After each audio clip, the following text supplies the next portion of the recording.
Hoy vamos a hablar de un tema que, la verdad, no se suele hablar. Y es el pecado. No es un tema que esté de moda. Y, bueno, como todos suponéis, sabéis, a fin de cuentas, todos los pecados son muy malos, todos los pecados... A fin de cuentas, todos los pecados son iguales, ¿no? Todos los pecados tienen la misma consecuencia y, por lo tanto, todos los cristianos son unos hipócritas. ¿Sabes por qué todos los cristianos son unos hipócritas? Porque, por ejemplo, los cristianos critican y condenan a los homosexuales porque practican una cierta cosa, como es la homosexualidad, porque critican y condenan a las personas, por ejemplo, que se acuestan con alguien sin estar casado con él, ¿no? Mientras que les da un poco igual una mentirijilla, ¿no? Ir criticando a las espaldas de alguien. ¿Hay algo más cristiano que ir criticando a las espaldas de alguien? ¿Eh?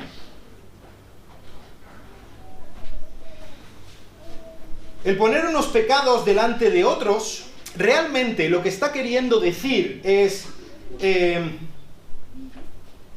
aunque todo el mundo sea pecador, hay diferentes ligas de pecadores, ¿no? Hay diferentes catálogos. Estamos reorganizando a los pecadores de acuerdo a lo que a mí me parece que es lo que está bien y lo que a mí me parece que es lo que está mal. ¿Y sabes qué? Haciendo eso, quien lo está haciendo, precisamente, está pecando, así que no es nadie para estar diciéndole a otra persona que está haciendo mal. ¿Entendéis lo que estoy diciendo? El decir a alguien, yo haré lo que sea, pero no soy como tú, es una hipocresía absoluta y es, en cierta manera, el signo distintivo de los cristianos. Esta actitud de estar señalando a otros, afirmando que yo sí, bueno, yo soy pecador, como todos. El como todos es muy importante. Pero no soy como tú, borracho. No soy como tú, adúltero. No soy como tú, gay. Esto es algo profundamente hipócrita, sobre todo cuando todos tenemos cadáveres en el armario. Sí o sí. ¿Qué decía Jesús? El que esté libre de pecado, que tire la primera piedra. Y aquí estamos, sintiendo mejor que las otras personas, porque he aquí que nos hemos levantado el domingo por la mañana y hemos venido a la iglesia. Fíjate tú. Así que tenemos el derecho de estar criticando a todo el mundo.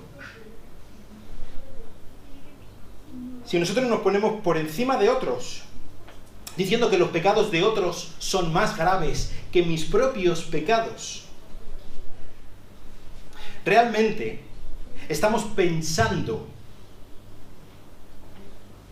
que lo que nosotros pensamos es mejor, que nuestra propia invención de lo que significa el cristianismo es más válida que la que quizá pueden tener otros.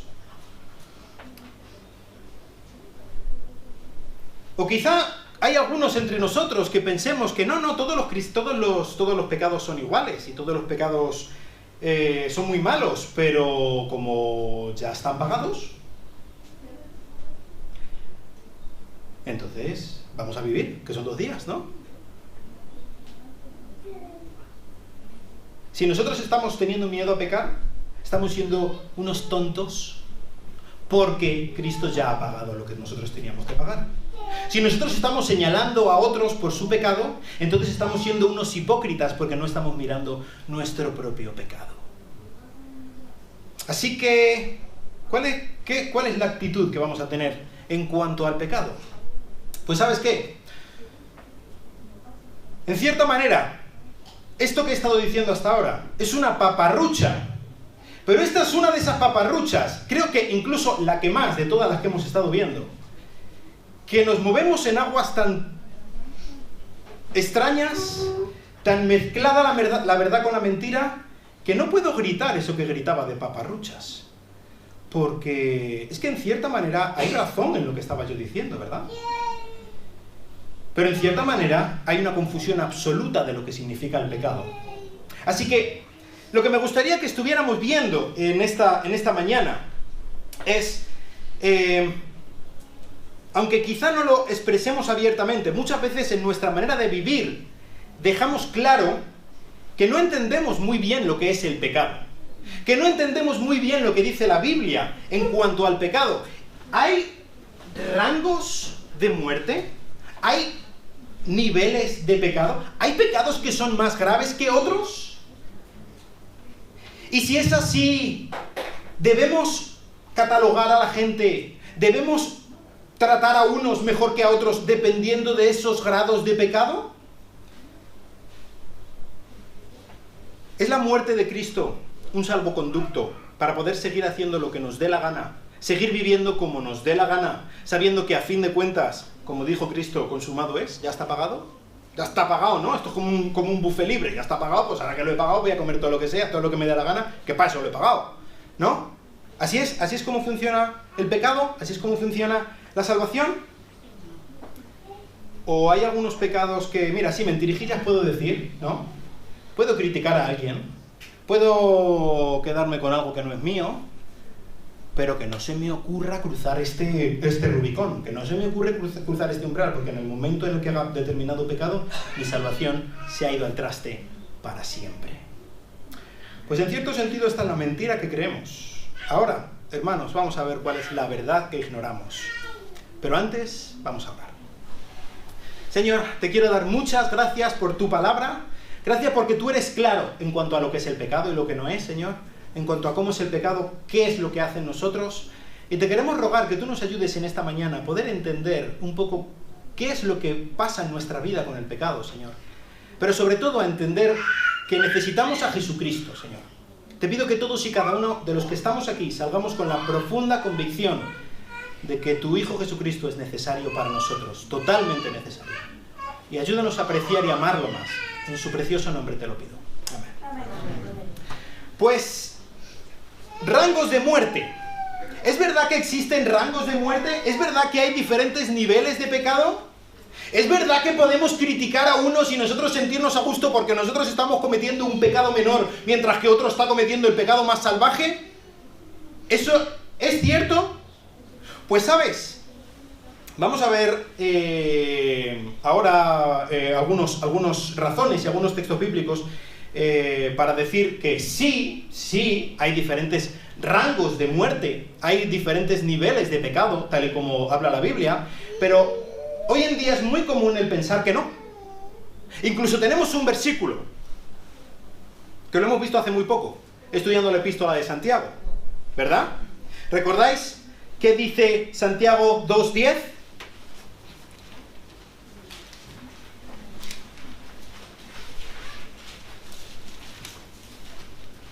Santiago 2, versículo 10. Porque cualquiera que guarda toda la ley, pero tropieza en un punto, se ha hecho culpable de todos. Punto y aparte, ¿no?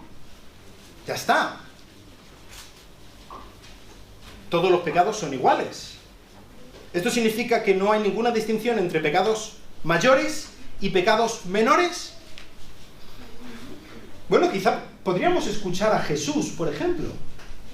Cuando él estaba hablando con Pilato, cuando le estaba interrogando Pilato, pocas horas antes de su muerte, y Jesús le dijo a Pilato, Juan 19:11, ninguna autoridad tendrías sobre mí si no te hubiera sido dada de arriba.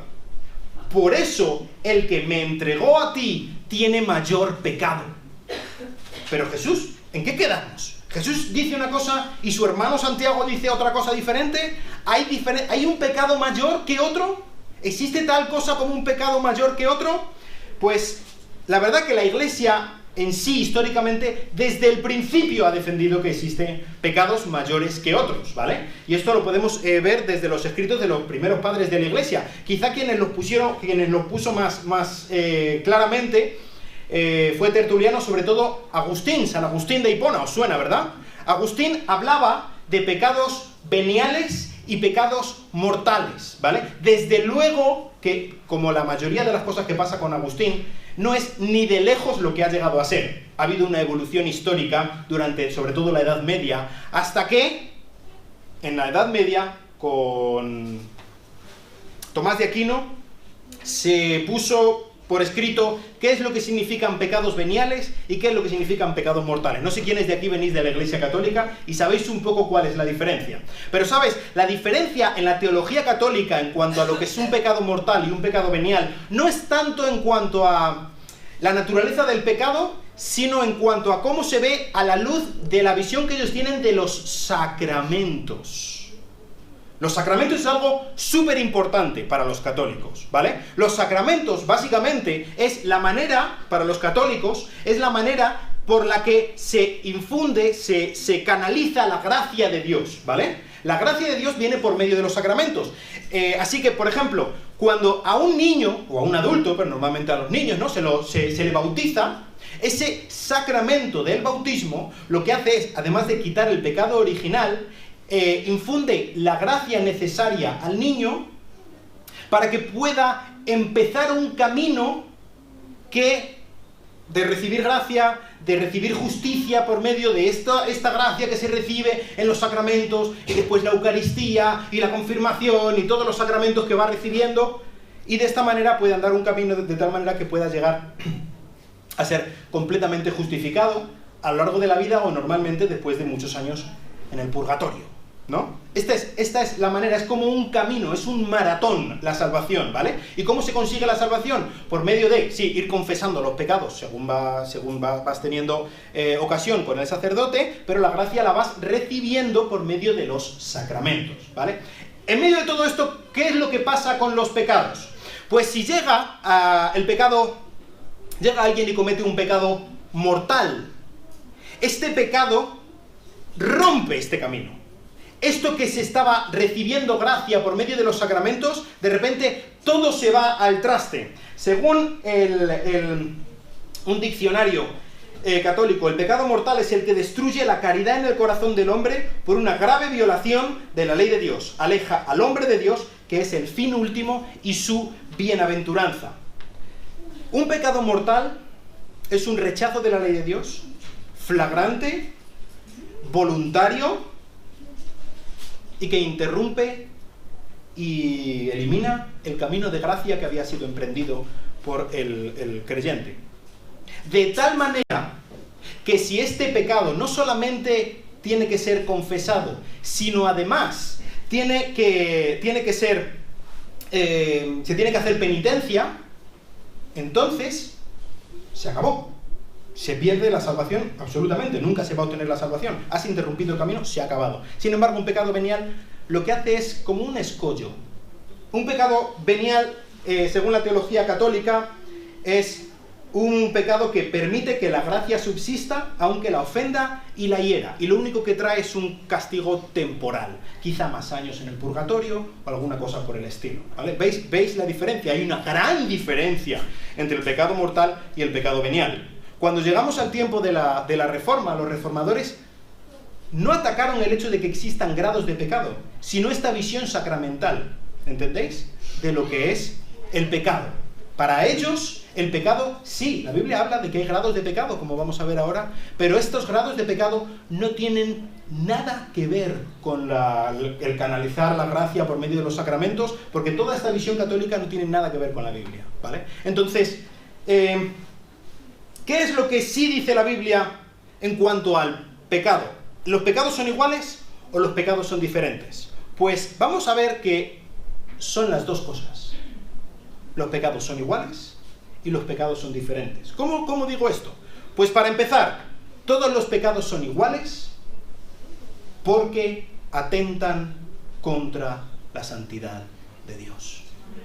Todos los pecados son terriblemente graves.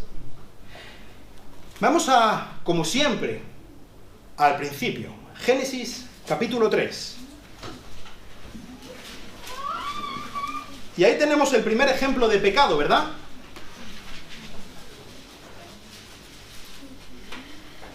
Recordáis, hemos visto muchas veces que Dios creó al hombre y lo creó a su imagen, ¿verdad? Conforme a su semejanza. Y mucho es lo que viene de aquí. Mucho hemos hablado de esto porque es una de las cosas más importantes de toda la Biblia. Hemos sido creados conforme a la imagen de Dios. Y esto es algo valiosísimo. Y esto es algo en lo que estriba mucho de lo que dice después de la Biblia y de lo que significa nuestra vida, nuestra estima, nuestro valor, nuestra identidad.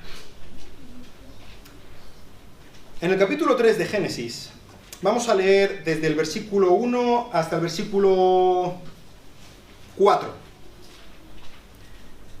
Génesis 3:1. Y la serpiente era más astuta que cualquiera de los animales del campo que el Señor Dios había hecho. Y dijo a la mujer: ¿con que Dios ha dicho no comáis de ningún árbol del huerto? Y la mujer respondió a la serpiente: del fruto de los árboles del huerto podemos comer.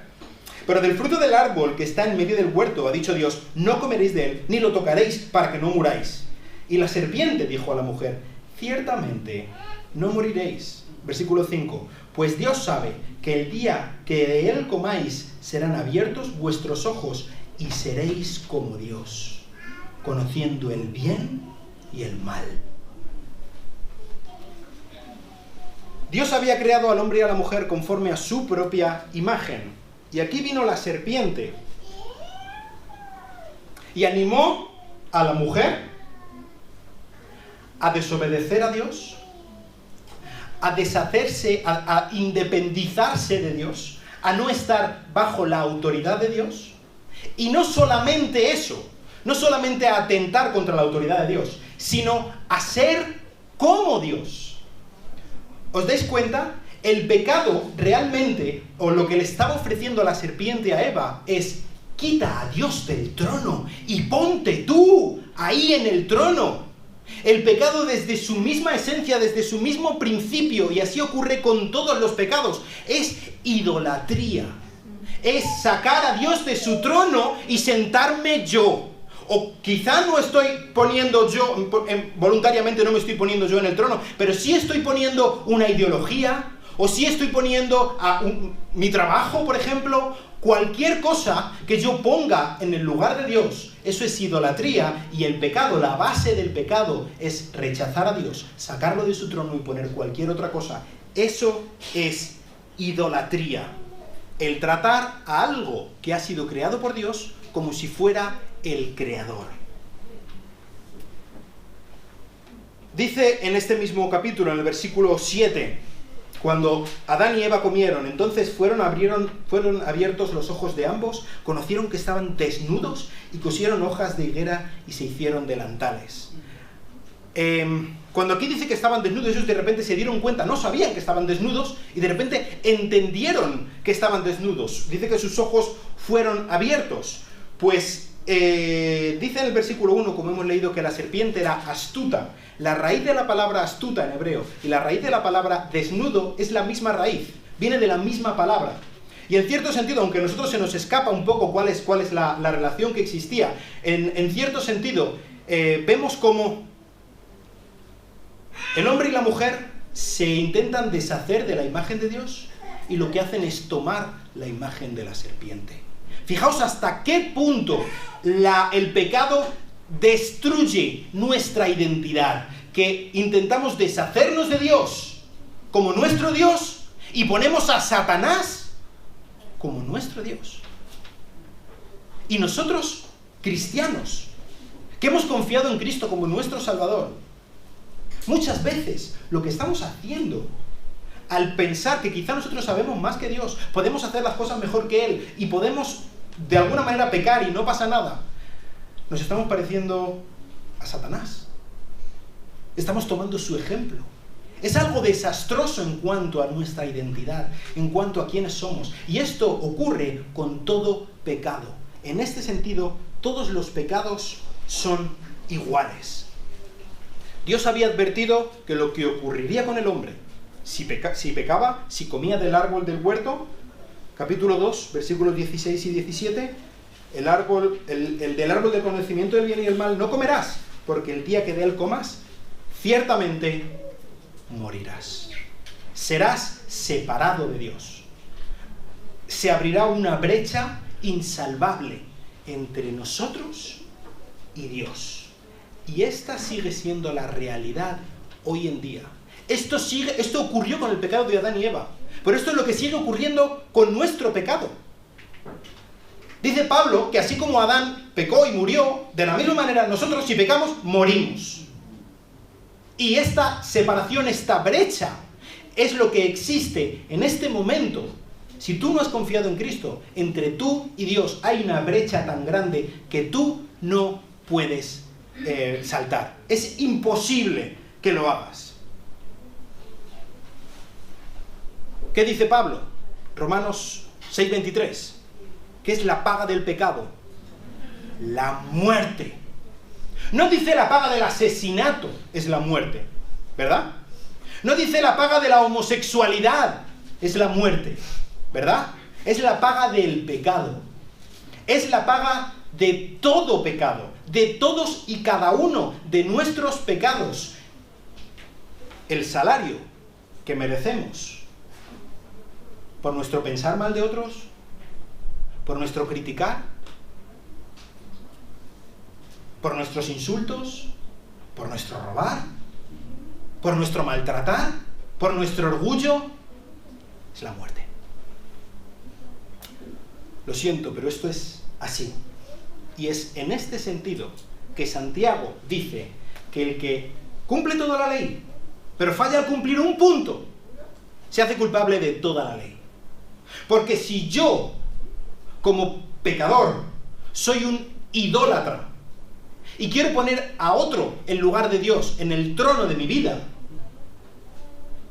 si estoy cumpliendo algunas normas y otras no las estoy cumpliendo, no es porque yo respete la ley de Dios, sino porque las normas que estoy cumpliendo sí que encajan con mi idolatría.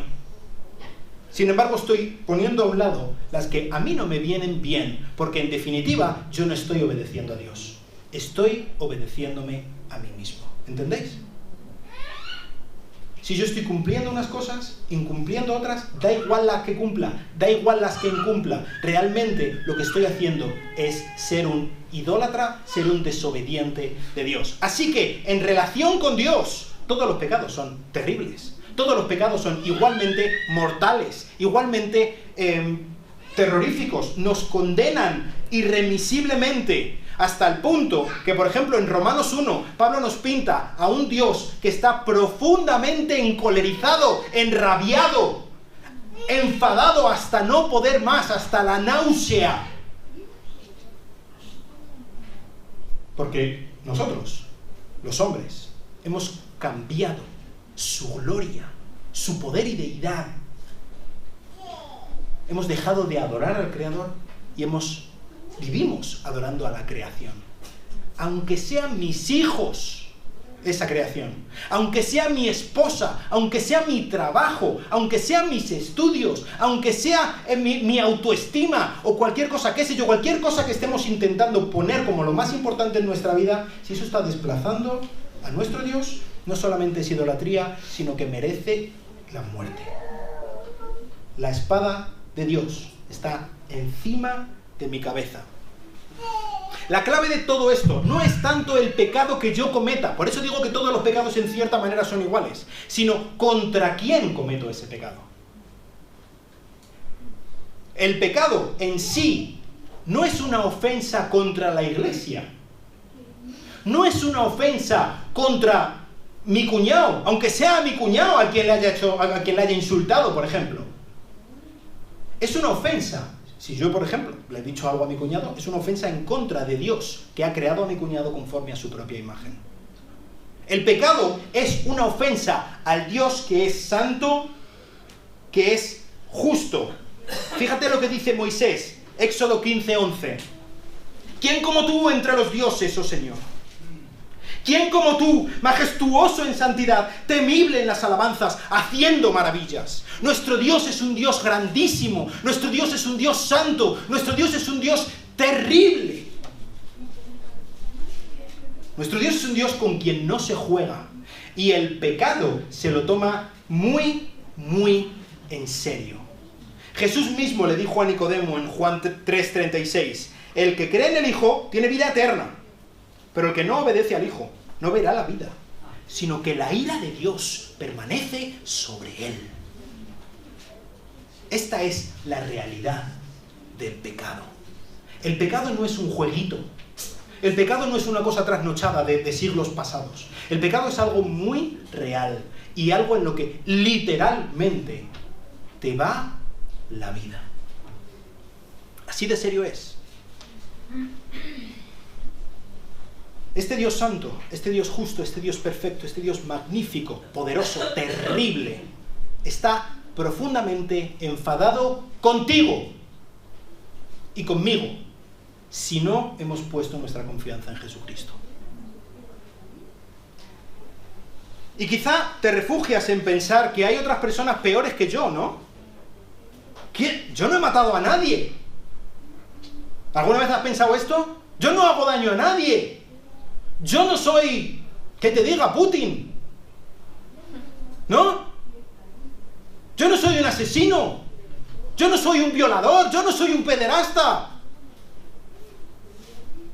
Bueno, pues ese quizá, pienses tú, poco pecado, pequeñito pecado, en contra de un Dios santo, en contra de un Dios temible, como dice Moisés, en contra de un Dios poderoso, justo, 3 veces santo, es lo más terrible que te ha podido pasar, que te podrá pasar.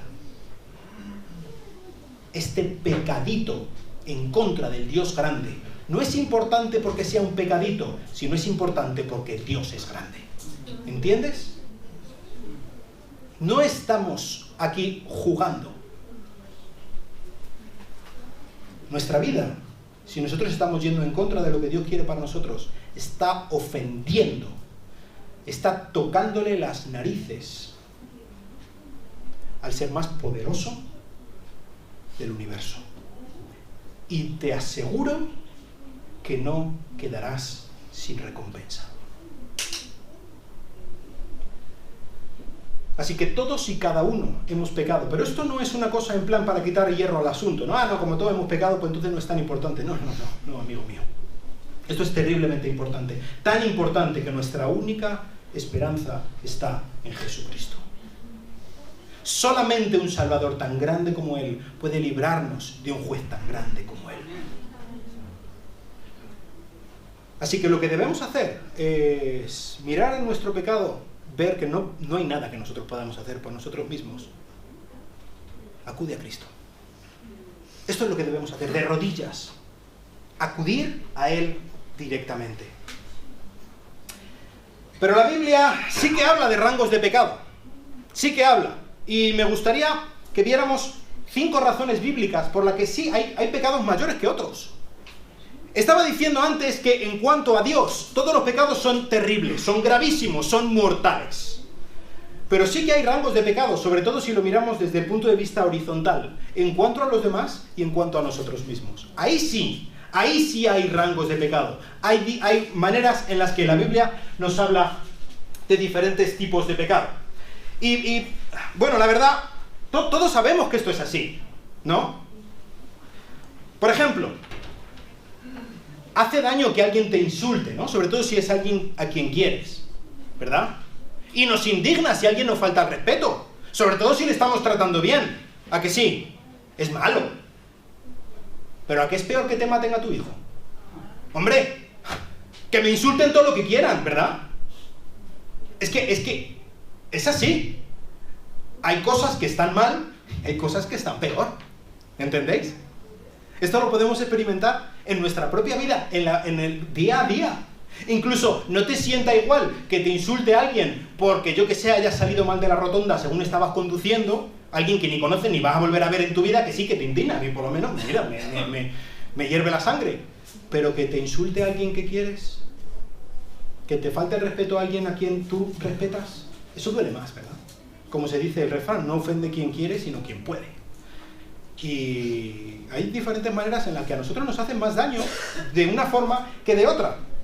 Así que, ¿qué es lo que dice la Biblia en cuanto a esto? Por ejemplo, hay una visión clara, hay algo muy claro en cuanto al pecado. El pecado del asesinato.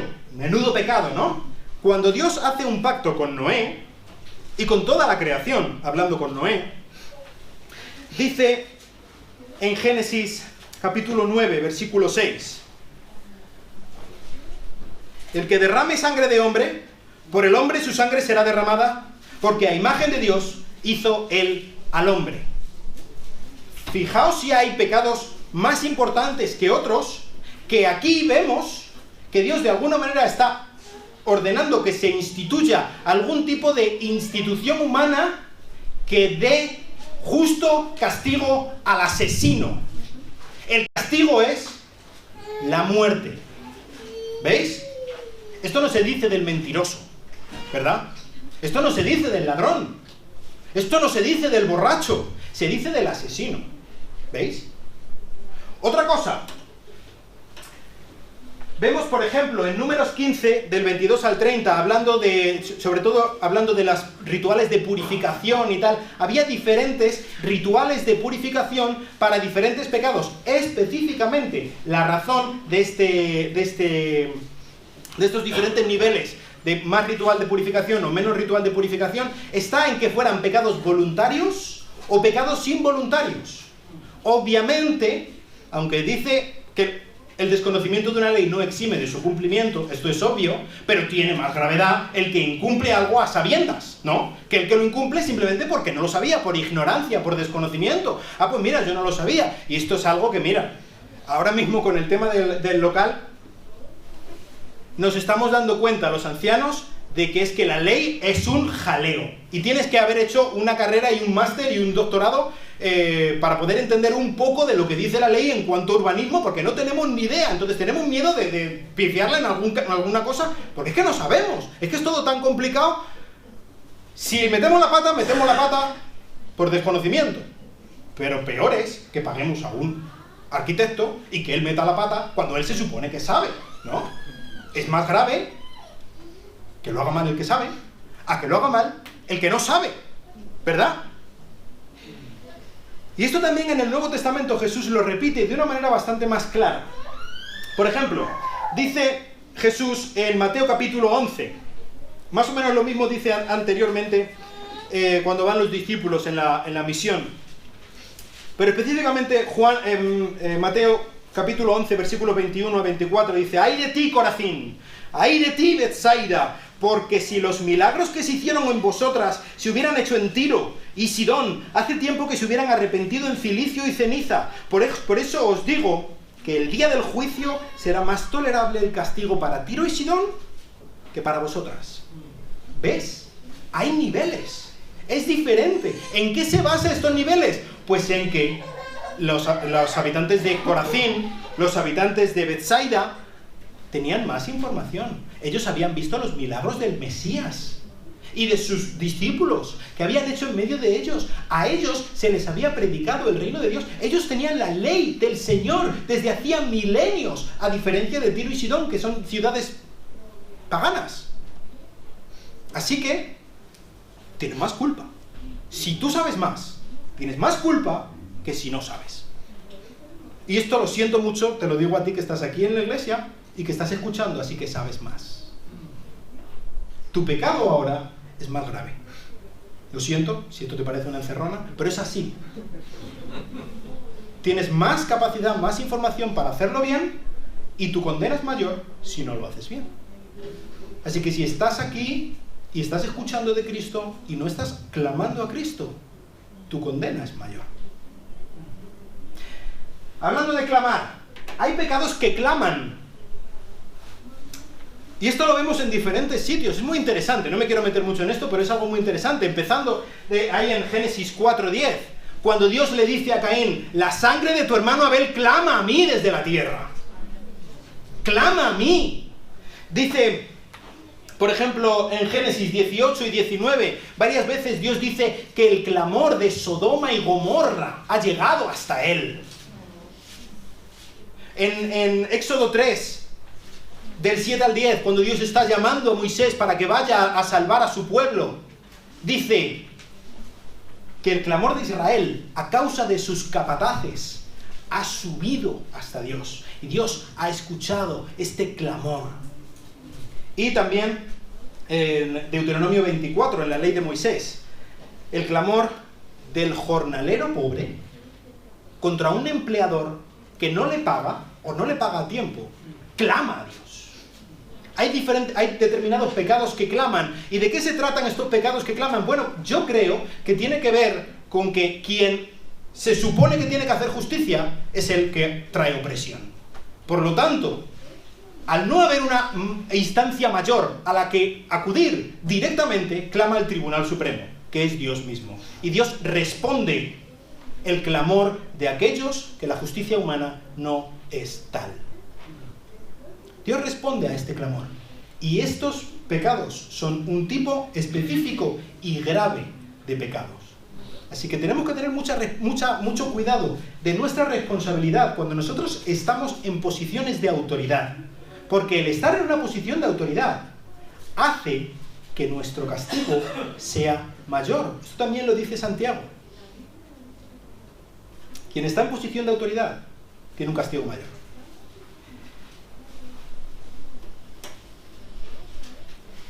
Pecados que afectan a la iglesia.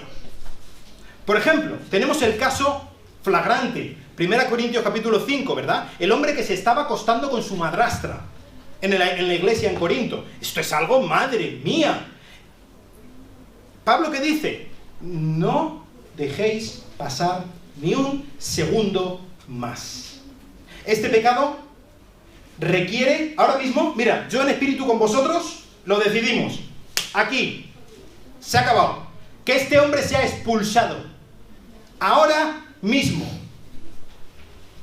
¿Por qué? Pues para su salvación, pero también para salvaguardar la iglesia.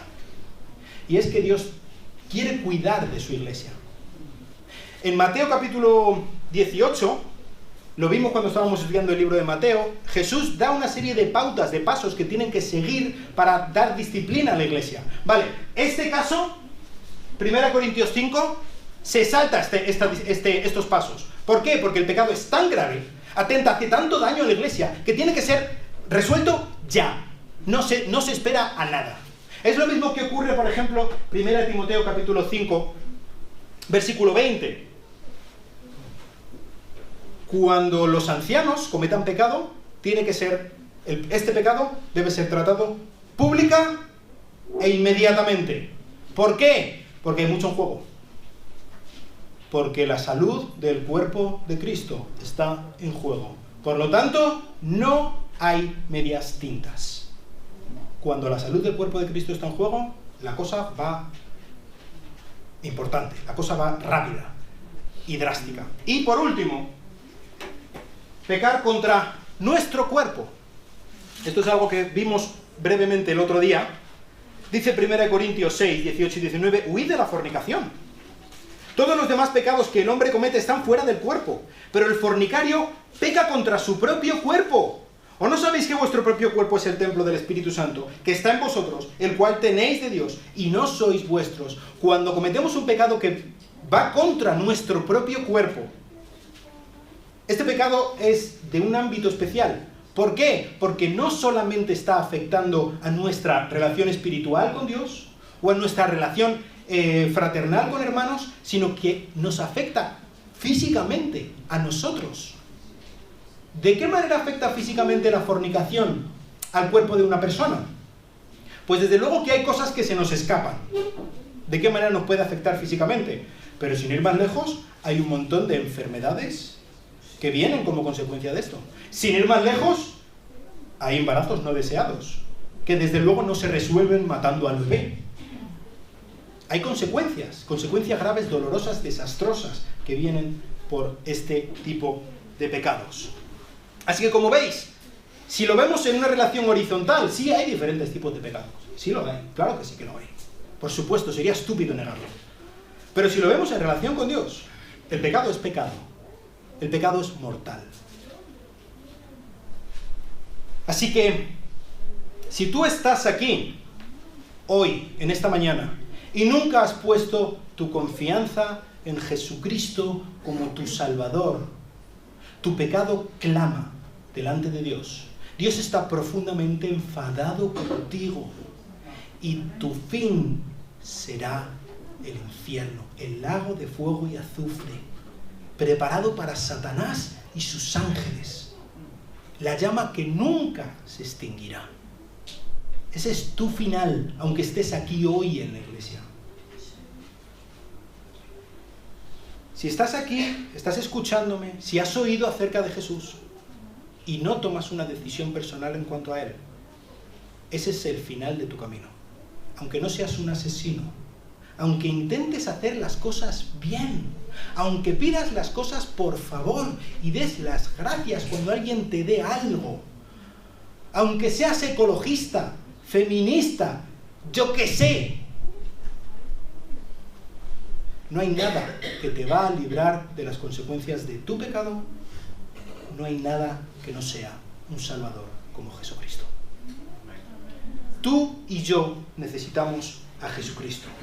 Si tú estás aquí y sí has confiado en Cristo como tu Salvador, lo has hecho, pero no te da la gana obedecerle en absolutamente todo, sigues intentando conservar estas parcelas propias de individualismo, de rebeldía en contra de Dios, para poder, yo quiero tener mi punto en el que yo quiero hacer lo que me da la gana, yo voy a la iglesia, yo leo la Biblia, que me deje ya Dios en paz en lo demás.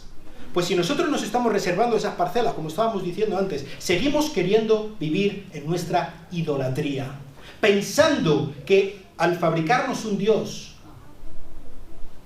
estamos haciendo las cosas bien. ¿Sabes una cosa?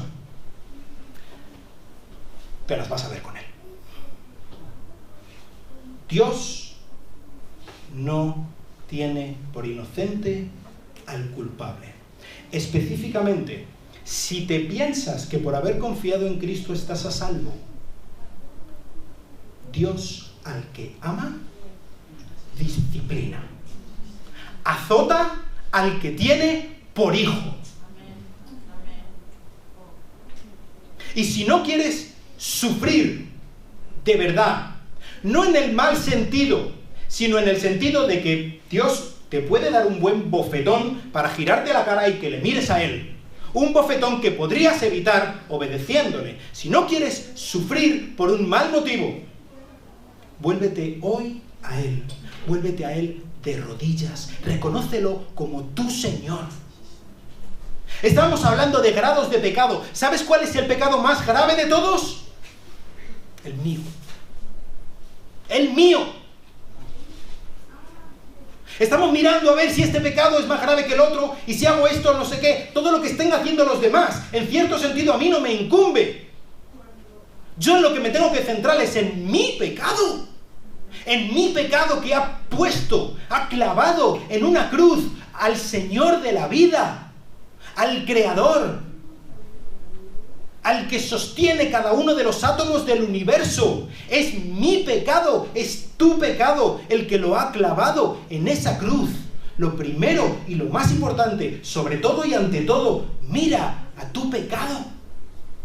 Mira lo que estás haciendo en su contra. Mira de qué maneras estás utilizando el aire que Él te regala para insultar a otros, para quejarte, para ser un niñato malcriado. Nuestro pecado es el pecado más importante. Todos y cada uno de nosotros. Tú necesitas un Salvador. Y muchas veces hemos dicho esto, pero da igual cómo venga vestido alguien, da igual que venga con una bandera del arco iris, da igual cuál sea su orientación sexual, da igual que venga borracho, da igual que lo conozcas de la infancia y sea una persona terrorífica. Cualquier persona que entre por esa puerta es bienvenida a esta iglesia. Porque lo que necesita el borracho no es dejar la bebida. Lo que necesita el homosexual no es dejar su homosexualidad. Lo que necesita el mentiroso no es dejar de mentir. Lo primero y lo más importante que necesitamos cada uno de nosotros es un Salvador, y se llama Jesucristo, y Él tiene las manos abiertas, Él tiene los brazos abiertos. Cualquier persona es bienvenida ante Él. Cualquier persona que se arrepienta de corazón, Él lo va a abrazar, Él lo va a aceptar, Él lo va a limpiar, Él lo va a justificar. ¿Y sabes qué? Él va a tratar con su pecado. No es nuestra responsabilidad tratar con su pecado. Lo nuestro es presentarle al que va a tratar con su pecado, al gran Salvador, al gran Redentor. Ese es nuestro Señor. Y si la gente a nuestro alrededor hubiera tenido esta concepción, que primero que sea perfecto y luego que se acerque a Cristo, yo no estaría aquí hoy, ni tú estarías aquí hoy. Necesitamos a un Salvador que trate con nuestro pecado. Y lo que a nosotros nos compete no es ser los que transmiten la justicia divina, sino los que transmiten su misericordia, los que transmiten su amor, los que transmiten su gracia, los que son los brazos extendidos de Dios para el hombre. Eso es su iglesia, y eso debe ser esta iglesia. Así que sea quien sea que venga a esta iglesia, vamos a recibirle con un abrazo, vamos a recibirle con bendición, y vamos a presentarle al que puede tratar con su pecado. Y diciendo esto no estoy minimizando la gravedad del pecado. Precisamente por eso, porque no minimizo la gravedad del pecado, acepto que yo no puedo tratar con el pecado de nadie. Eso es cosa de mi Señor. Y Él lo hace muy bien, Él lo hace muy bien porque lo veo yo en mi vida, que Él ha tratado y sigue tratando con un pecador, como yo era. Y aún no he llegado a la meta. Pero no sabéis de qué manera Dios ha estado trabajando en mi vida. Y Dios me ha estado transformando, y por la misericordia de nuestro Salvador, desde luego que no soy quien era. Ese es nuestro Salvador. Así que, escúchame. Sea lo que sea de donde vengas, sea cual sea el trasfondo de tu vida, hayas metido la pata en donde sea, tengas los fracasos que tengas, los cadáveres que tengas en tu armario, ven a Cristo. Ven a Cristo en el día de hoy. Ven a Cristo, Él es el gran Salvador, Él es el gran Redentor, Él es exactamente lo que tú necesitas. No lo pienses más. Sea que ya hayas confiado en Cristo, quizá pienses, no, yo ya hice mi oración hace no sé cuántos años y ya está. No, ven a Cristo. Ven a Cristo porque lo necesitas hoy. Lo necesitas hoy exactamente que lo necesitaste el primer día. Necesitamos a Cristo. Si hay una cosa que necesita esta iglesia, si hay una cosa que necesito yo, necesitas tú, sea cual sea el momento en el caminar de tu vida que estés, es esta. Necesitas a Cristo. Vamos a orar. Señor, te doy muchas gracias por tu misericordia. Muchas gracias porque tú no nos mientes, no escondes cosas en cuanto a nuestro pecado, en cuanto a la gravedad, en cuanto al final del camino. Señor, queremos venir ante ti en el día de hoy arrepentidos, Dios. Porque incluso nosotros que hemos puesto nuestra confianza en ti, porque incluso a los que por tu misericordia hemos sido adoptados como tus propios hijos, aún seguimos siendo idólatras muchas veces, Dios. Aún seguimos pecando. Y Señor, yo mirando mi vida, pues quiero pedirte perdón, Dios. Y quiero unirme a mis hermanos y pedirte perdón como iglesia, Señor. Y queremos humillarnos delante de ti, delante del gran Salvador. Y rogarte que tú nos cambies, que nos ayudes a tratar con nuestro pecado, que nos ayudes a ser brazos abiertos hacia las personas de esta ciudad que tanto te necesitan, Dios. Ayúdanos a ser embajadores de Jesucristo. Y te quiero rogar especialmente por cada una de las personas que están aquí nunca ha puesto su confianza en Jesús. Señor, por favor, que hoy sea el día. Que hoy trates con ellos de tú a tú, por medio de tu Espíritu Santo, Señor. Convéncelos de pecado, de justicia, de juicio, Dios. Y que puedan clamar al gran Salvador que tenemos en Cristo. Te lo pido en su precioso nombre. Amén. Me gustaría terminar escuchando una canción. Espero que la veáis bien la letra, porque está en inglés. ¿Lo pones tú o lo pongo yo? Pues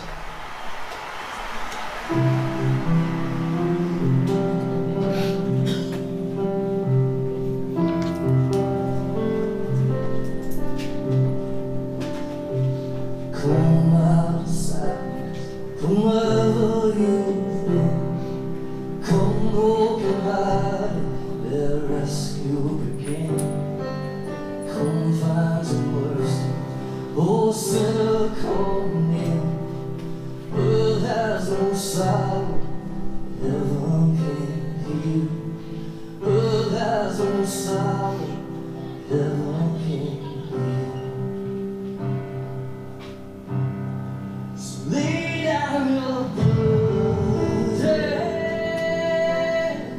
lay down your shame. All who are broken, lift up your face. Oh, wanderer, come home. You're not too far. So lay down your burden, lay down your heart. Come as you are.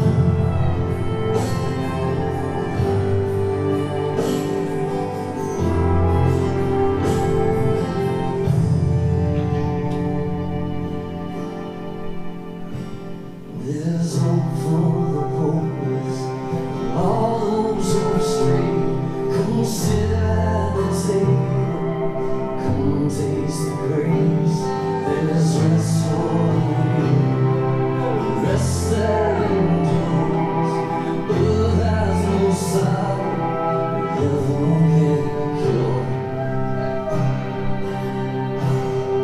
So lay down your burdens, lay down your shame. All who are broken, lift up your face. Oh,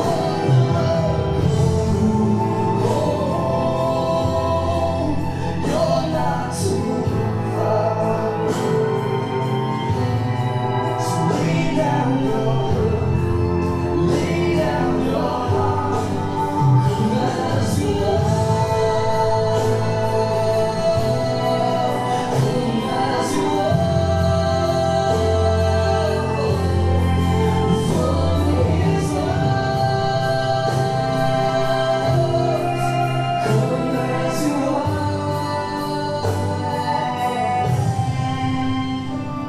There's joy for the morning, oh sinner, be still.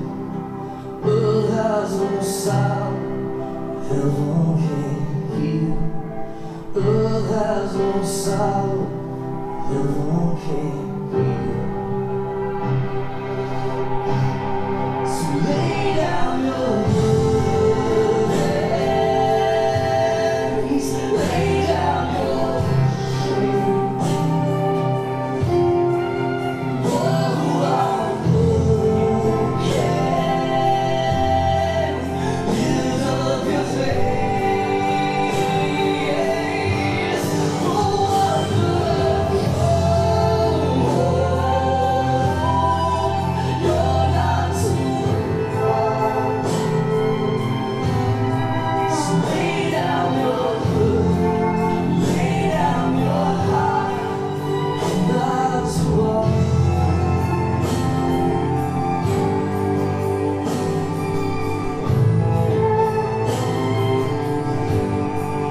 Come as you are. Come as you are. Come as you are.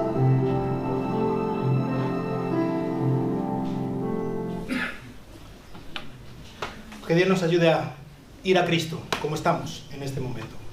Que Dios os bendiga.